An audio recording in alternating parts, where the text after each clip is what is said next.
All right, hockey fans, here we go. Game 5, Toronto and Ottawa. Come on, Ottawa. Do the Panthers a solid, huh? Chucky's brother is on. You know the whole deal. We got the two brothers, and Panthers win last night. They could possibly end the series tomorrow night in Tampa, and it sure would be nice if Toronto still had to play an extra game or even two after that. Now, do I think the Sens can pull this off? Maybe. It's been close, but not quite as close as like Montreal and Washington. You know, it's Montreal's last couple games kind of felt like they were winnable. Ottawa has just kind of been keeping it close-ish. They did manage to win the last game, but it's a tall task to win this one tonight. Both goalies, obviously, complete difference, right? You've got Stolarz, who is proving in his first playoff run thus far, and he's so far the real deal. And Ullmark is still playoff Ullmark, although they won a game. They won a game, so anything is possible here. What do we need to see from both of these teams on the ice? This will be a really big, this is really going to tell us how much Toronto has learned over the last several years of not quite making it as far as they would want to make it, while also winning some playoff rounds here or there. Was it one? Was it two? They only won one? I forget. I think they only won one round. Doesn't matter. The point is they still have more experience than Ottawa does. So we'll see if that comes out on the ice tonight. Meanwhile, in terms of Ottawa, they got nothing to lose. They had nothing to lose the last game. They got nothing to lose again here. Wouldn't mind seeing this sucker go to overtime. Even if Toronto wins, it's always exciting to see somebody get an overtime series-winning goal. Just as long as it's not John Tavares. If you can look at the wall and look at the team that I'm a fan of and ask why not John Tavares, you haven't been watching hockey long enough. Anybody but Tavares. All right, Ottawa, do the thing. Yeah, just do the thing.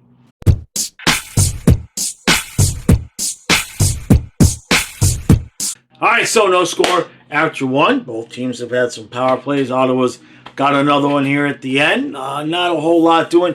Toronto's had about three kind of breakaways, but has not been able to get off for any real totally clean shots. And the shots they did get off, Ullmark made the saves. Ottawa just here with about a minute left. There was one of those scrambles in front of the net where you just can't believe how the puck didn't end up in the back of the net. We did not see a detailed replay here. So everybody's kind of playing a little bit tight. Right?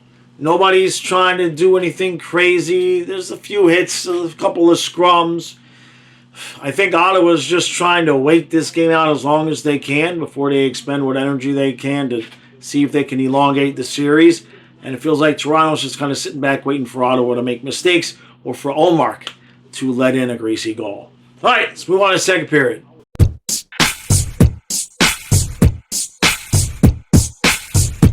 Oh.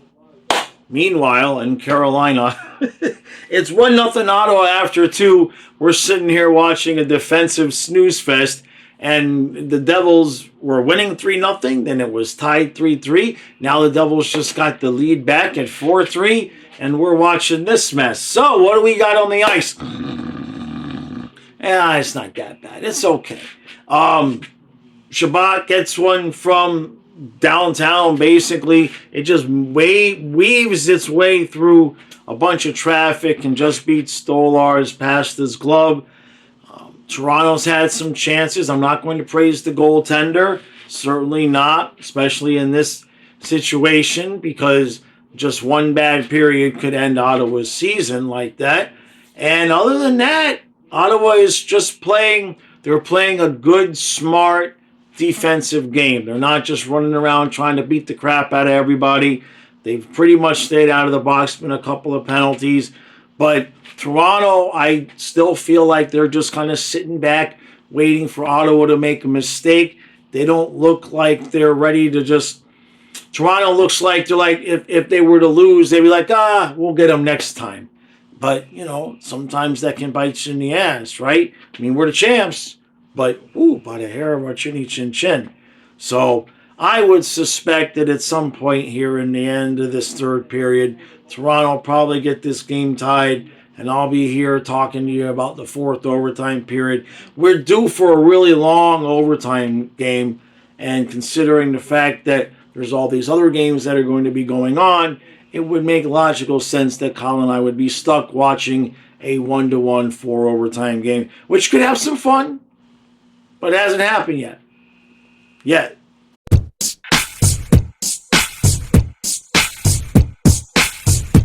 So, Ottawa, Toronto, Leafs, Toronto, hello, Toronto, so,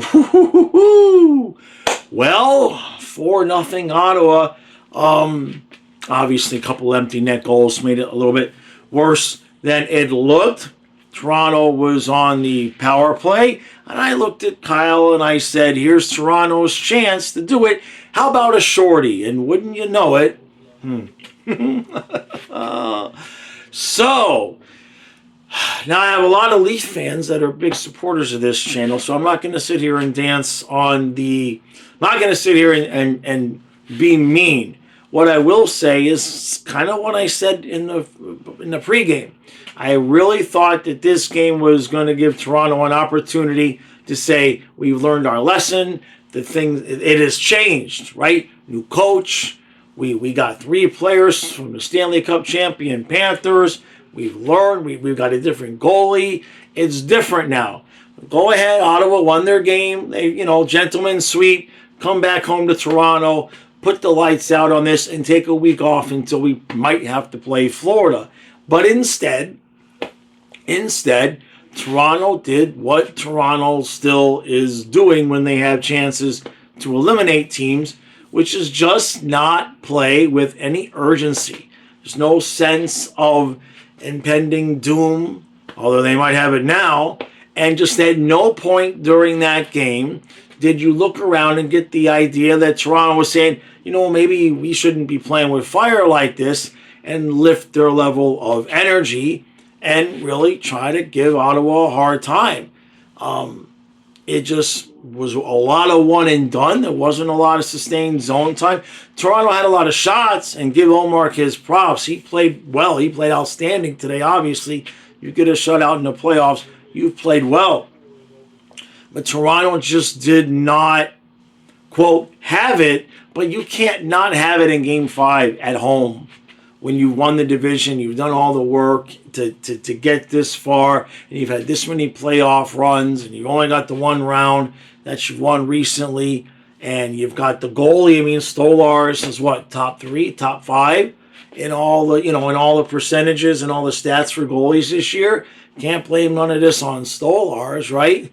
And you've got, you added to the defense, and you've got some toughness, and you've got. This is probably about as good of a combination of a roster between experience and the core, and I don't really know what else Toronto can do. Don't really know what else you can do. The only thing I can say to you Leaf fans is that if you go back and you watch the recap that I did when the Panthers got swept by Tampa, the year that we won the President's Trophy, and then we got swept by Tampa. If you watch the last recap, I kind of go off at the end of that, like I'm prone to do, but a lot of what I was saying was, I just don't think that Huberdeau and Barkov are the guys.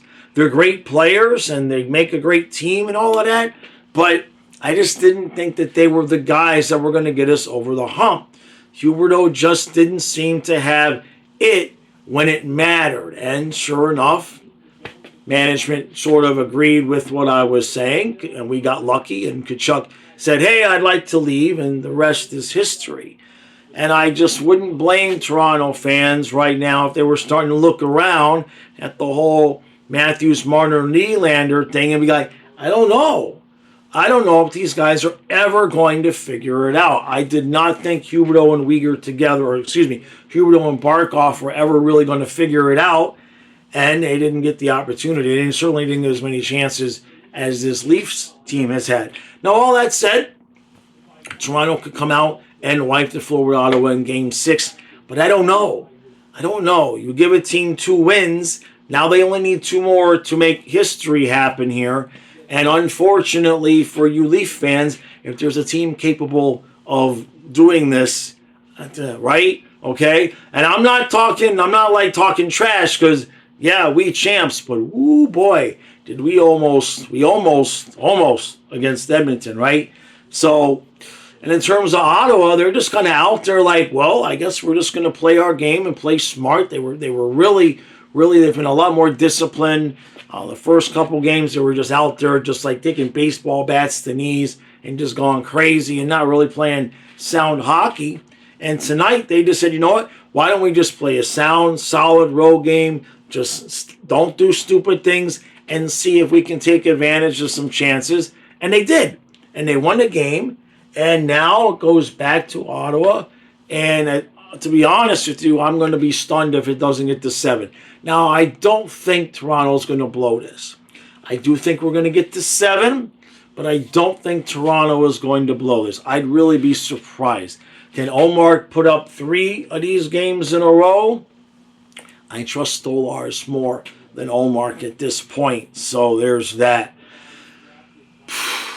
Great series, though, right? I mean, you know, they've been so many close games, and you got the overtime games. And I really thought at 1-0, I really kind of thought when Toronto got that power play and it's 1-0, even though I said, hey, let's get a shorty, I think maybe even Leaf fans kind of figured, you know what? Here's where it happens. We're going to get this tied up. Maybe we'll get one late. Maybe we'll win it in overtime. And instead, you get a Dylan Cousins shorty. Oh. Yeah. Ooh, that's hard. That's hard. So, all right. I'm not going to get this out tonight. I'm going to get it out tomorrow because tonight we got to finish Canes Devils. And then we're probably going to pick up Kings and Oilers because by the time that Kings Devils, who knows how long we're going to be here with Kings Devils. That it's 4-4 and they're just not playing there's no goaltending. So we might be here a while. Of course, if there's no goaltending, overtime should be short, right? So you're watching this in the morning, which means I'll be live at 12. There's links in the description for my new channel with Paul from the locker room. It's called Puck Blockers. We've had a couple of podcasts out. We're going to film another one tomorrow.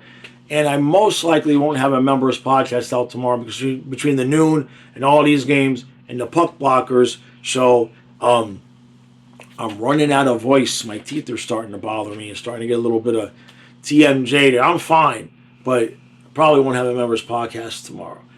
All right, so I'm going to go spend another 4 hours streaming hockey. You guys are awake, but go to bed now. Even though I can't talk to you now because it's in the morning. Although if it's morning now where you are, you want to go to bed, that's fine too. Because I might still be in bed. Yeah. All right, we'll see you at noon.